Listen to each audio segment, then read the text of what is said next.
Have you ever wondered why countries form alliances? It's a fascinating aspect of international relations. Countries, much like individuals, often find strength in numbers. These partnerships can be based on shared values, economic interests, or even historical ties. They provide a safety net, a promise of support in times of need. But the decision to honor these alliances, especially when facing a formidable opponent, can be a complex one. The world watches as global power dynamics shift and evolve. New alliances are formed, old ones are tested, and the rules of engagement are constantly being rewritten. In this ever-changing landscape, it's more important than ever to understand the motivations and implications of these international partnerships. One such intriguing dynamic is unfolding between Canada, the Philippines, and China.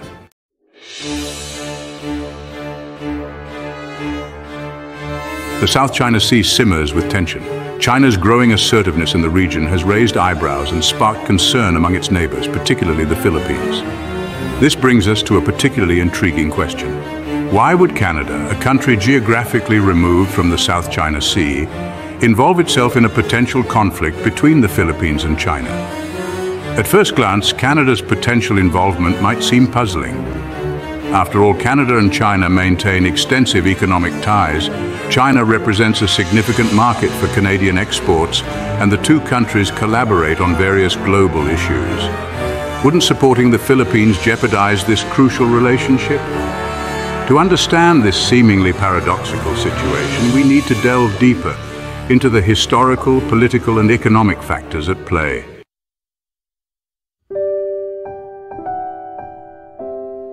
Canada and the Philippines might seem worlds apart, separated by vast oceans and different cultures. But beneath the surface lies a history of friendship and cooperation dating back over 75 years. It all began in the aftermath of World War II. Canada played a pivotal role in liberating the Philippines from Japanese occupation, a shared history that forged a lasting bond between the two nations. This shared wartime experience laid the foundation for a strong and enduring relationship.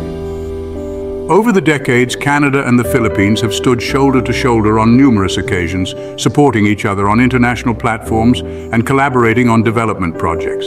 Canada has consistently provided aid and assistance to the Philippines, particularly in times of natural disasters, showcasing its commitment to its long-standing ally.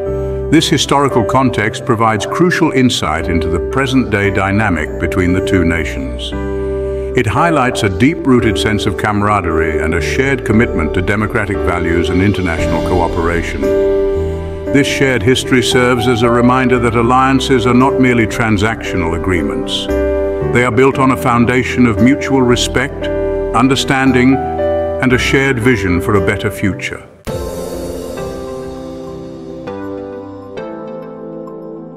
Beyond their historical ties, Canada and the Philippines find common ground in their shared values and principles. Both countries are vibrant democracies committed to upholding human rights, freedom of speech, and the rule of law. These shared values form the bedrock of their relationship, fostering a sense of mutual trust and understanding. Canada has been a vocal advocate for democracy and human rights on the global stage. It has consistently championed these values through its foreign policy initiatives and international development programs. The Philippines, for its part, has been actively engaged in regional and international efforts to promote democracy and good governance. This shared commitment to democratic principles extends to their foreign policy outlook. Both countries believe in a rules-based international order where disputes are settled through dialogue and diplomacy, not coercion or aggression. This shared worldview makes them natural partners in addressing regional and global challenges. Furthermore, both Canada and the Philippines are strong proponents of multilateralism, believing in the power of collective action to address global issues. They are active members of international organizations such as the United Nations, where they collaborate on issues ranging from climate change to peacekeeping.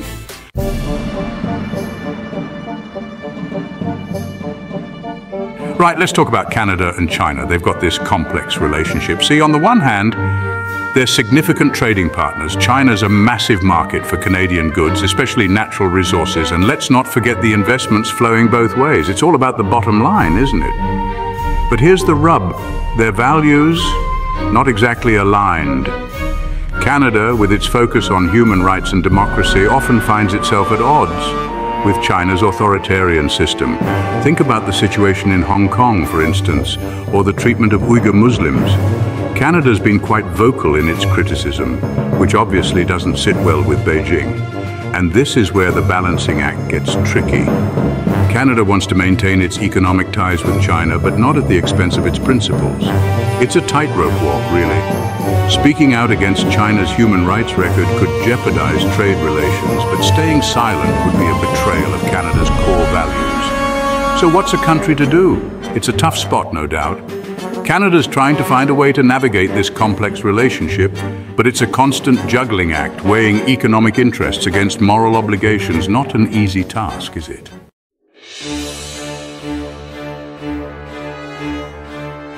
Now, let's not underestimate the economic stakes here. China's a global powerhouse, and its economic influence is undeniable. For Canada, maintaining those trade relations is crucial. We're talking billions of dollars in exports, everything from lumber and minerals to agricultural products. It's a vital part of Canada's economy, but here's the thing, this economic dependence cuts both ways. Just as Canada relies on China as a market, China relies on Canada for resources and goods. It's a two-way street, so while China might throw its weight around, it knows that damaging those economic ties would have repercussions back home. That being said, China's also been known to play hardball. They're not afraid to use economic leverage to get their way. Remember the Huawei situation? When Canada detained Meng Wanzhou, China responded by detaining 2 Canadians and slapping tariffs on Canadian goods. It was a clear message: challenge us, and there will be consequences. So Canada's in a tricky position. They need to balance their economic interests with their commitment to their values. And believe me, it's not always an easy choice. Do you prioritize economic prosperity or take a stand for what you believe in, even if it means potential economic pain? That's the dilemma Canada's facing. Not an enviable position to be in, is it?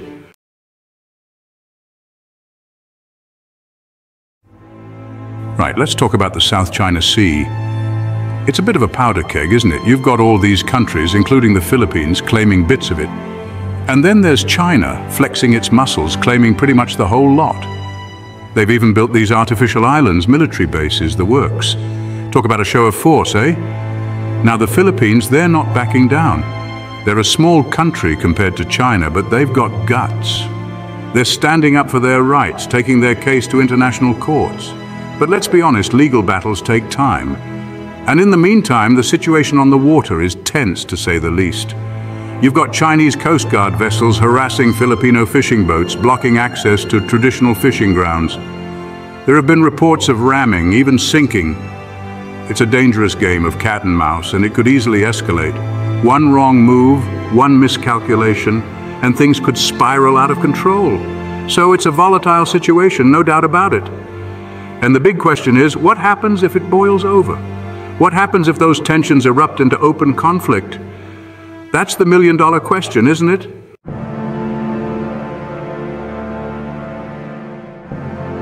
Now let's imagine for a moment that the worst happens. Conflict erupts in the South China Sea.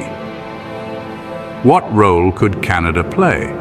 Well, it wouldn't be about sending troops to the front lines, that's for sure. Canada's military, while capable, isn't really geared up for that kind of intervention on the other side of the world. But that doesn't mean Canada would sit on the sidelines. Remember, they've got this long-standing friendship with the Philippines, these shared values of democracy and the rule of law. Canada's also a member of various international organizations like the UN, so they'd be using their diplomatic muscle, that's for sure. We're talking about condemning China's actions on the international stage, rallying allies to put pressure on Beijing, maybe even imposing sanctions. It's about sending a clear message. Aggression won't be tolerated. Canada might also provide logistical support to the Philippines, maybe intelligence sharing, humanitarian aid, that sort of thing. And then there's the symbolic aspect. Even if Canada's not directly involved in the fighting, their presence, even in a limited capacity, would send a powerful message of solidarity with the Philippines. It shows China that they can't just bully their way around without consequences. It's about standing up for what's right, for the little guy, for the rules-based international order.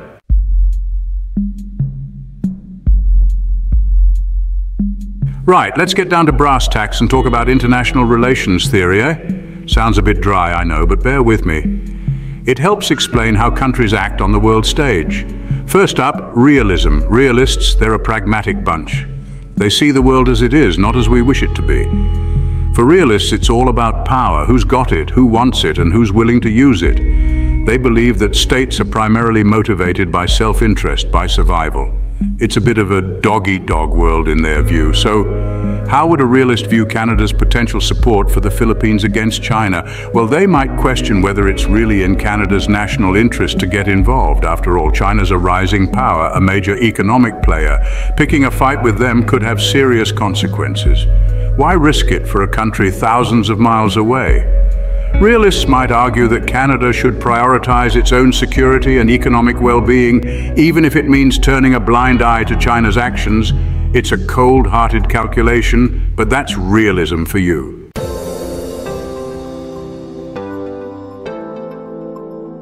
Now, on the flip side, you've got liberalism. Liberals, they take a different view. They believe in cooperation, in international institutions, in the rule of law. They see the world as interconnected, where everyone benefits from peace and stability. For liberals, it's not just about power, but also about values, about doing the right thing. So, how would a liberal approach the situation in the South China Sea? Well, they'd be horrified by China's behavior.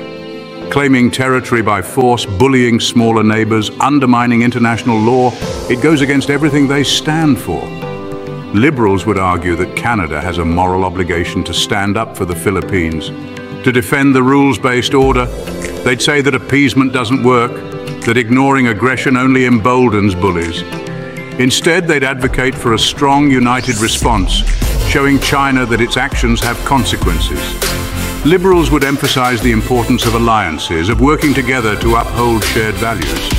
It's about more than just national interest. It's about creating a more just and peaceful world.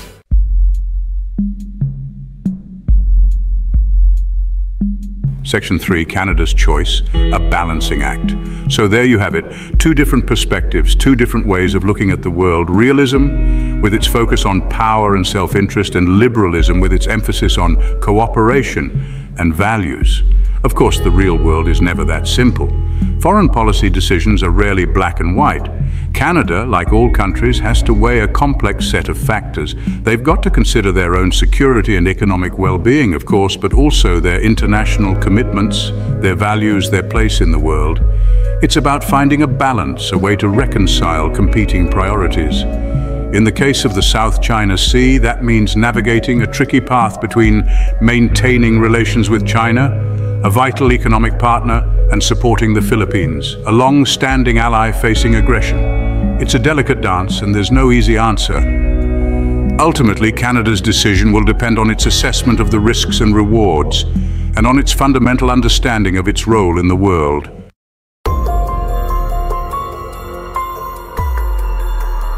Section 1, charting a course through uncertain waters.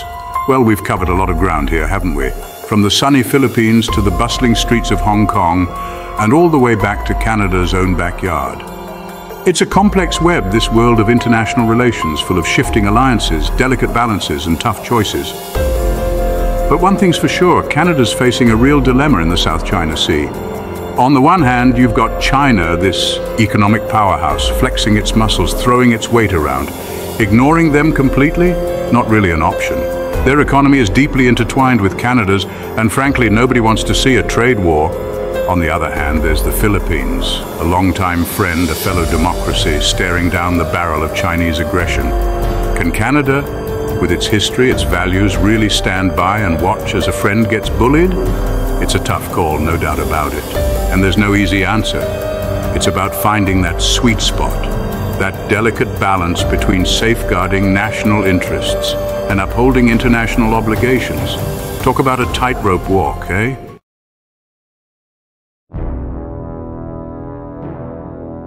Section 2, the ripple effect, global implications. Now this situation, it's bigger than just Canada and the Philippines, isn't it? The South China Sea, it's a tinderbox. You've got vital shipping lanes running through there. Billions of dollars in trade flowing back and forth. And with China claiming most of it as its own, well, let's just say it's making a lot of folks nervous. Think about it. If China gets away with pushing around the Philippines, what message does that send to other countries in the region? What about Vietnam, Malaysia, Brunei, all those nations with their own claims in the South China Sea? It sets a dangerous precedent, see?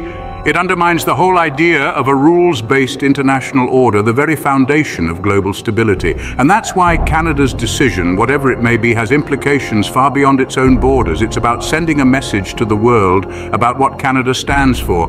Will it be a Canada that prioritizes profits over principles, that turns a blind eye to injustice when it's economically inconvenient? Or will it be a Canada that stands up for what's right, that defends its allies, that champions the rules-based order even when it's tough, even when it comes at a cost?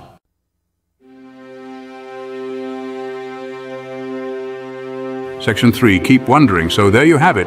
The South China Sea, a stage set for a geopolitical showdown, and Canada's right in the thick of it. It's a complex issue with no easy solutions, a delicate balancing act with high stakes. But that's the thing about international relations, isn't it? It's messy, it's unpredictable, and it's constantly evolving.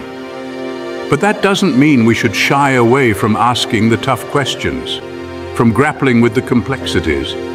Because ultimately these decisions, they affect all of us. They shape the world we live in, the future we're building.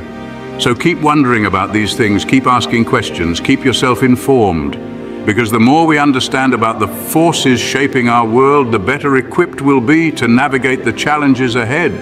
And who knows, maybe, just maybe, by engaging with these issues, by demanding better from our leaders, we can help nudge the world in a more just and peaceful direction. It's a long shot, I know, but hey, hope springs eternal, right? Don't go anywhere yet, because in just a moment I'll be diving into some specific scenarios. What happens if China makes a move on Taiwan? What role could Canada play in a full-blown conflict? Stick around and we'll explore these possibilities together.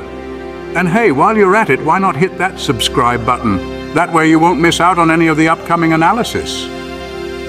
Don't miss out on future explorations and discoveries. Hit subscribe and ring the bell to stay updated with our new content. Your journey of wonder continues with every video. Stay connected and engaged on social media. Continue the conversation, follow us. Thank you for being a part of the Have You Ever Wondered community. Keep wondering, keep discovering. Until next time.